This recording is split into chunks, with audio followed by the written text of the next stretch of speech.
why do you think most people struggle with their mental health? Like, why do you think most people struggle in silence rather than reaching out for help? I think it's the stigma, especially the cultural stigma with like the Black community, the Asian community, even schools and fathers sometimes. So. Yeah. And what do you think? I think we live in like a very like shame-oriented culture where it's like, I don't know, being seen as like weak is like a shameful thing, and vulnerability is like it's difficult like in Gen Z, I think. Yeah. Without like, especially with like TikTok and stuff like that, like people are so easy like, and quick to like make fun of other people, so I think that makes it like a lot harder. Yeah. People are so quick to make fun of other people. That's something that's so important to know. And like, I don't think that like we need to listen to people when they make fun of us, because like why you want to help yourself, right? Yeah. Has a friend ever confided in you? If they have, how did you react to that? I've had a couple of friends confide in me about family issues, mental health issues, and I'd say probably my best reaction is patience and not being so quick to respond. And because if they're telling me, I think it's to get that frustration out, to let them vent out. If they ask for advice, my biggest advice would always be relating to Jesus Christ, because his peace supersedes all, that transcends all on this earth. So yeah, thank you. I agree, and it's so important to listen, just like what you said. Like, listening is something so important that we don't even realize. Exactly.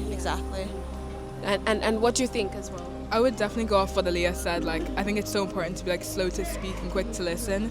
And like definitely, like when people ask me for advice, the first thing I run to as well is to tell them about like what Jesus has done for me. Because I know myself, I've like struggled with mental health and stuff like that. But the only thing that has ever given me that peace is Jesus, and like creating that relationship with him. So that's like always the first thing I'm like telling people. You guys are such supportive friends. How long have you been friends?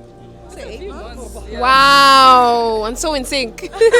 Should we train workplaces to spot mental health signs?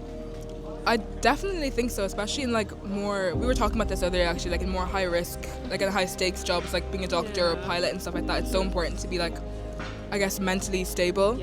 So I think for like a workplace to be able to spot that, I think is so important, and to even like support the employees as well. Because like people might have to take time off and stuff like that because of their like mental health, and so like if workplaces are able to recognize that, I think it would just create like a more positive culture. Yes, I agree. What do you think about that? I will definitely roll off what Tamisha said. I totally agree. I think to create a cohesive work environment, people must be able to trust each other, like in relationships, have that therapeutic relationships, and that can only be built when you're comfortable, when you're able to confide, and when you have like employees and employers to be able to trust you. So being able to have those support groups to talk about your mental health, to not give stigma or judgment or the gossip culture, to avoid all of that, I think like just educating people that mental health is a real thing and it occurs to anyone and everyone, no matter your circumstance. What's a safe way to ask for help without feeling vulnerable?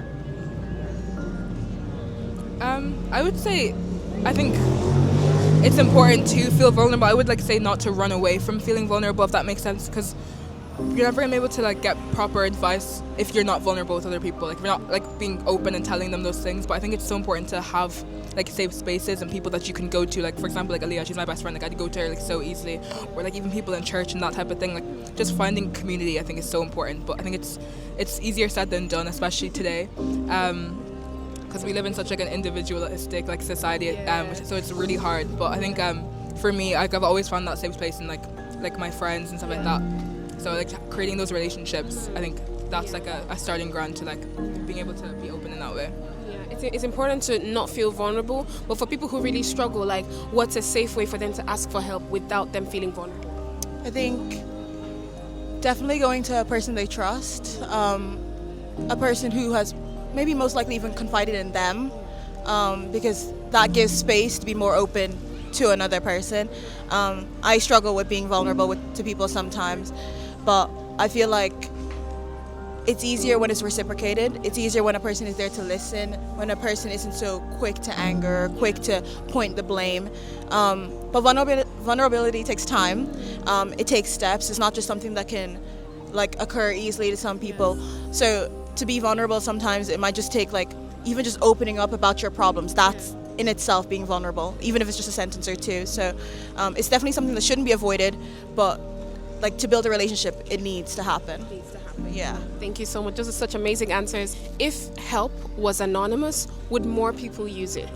Of course it would be.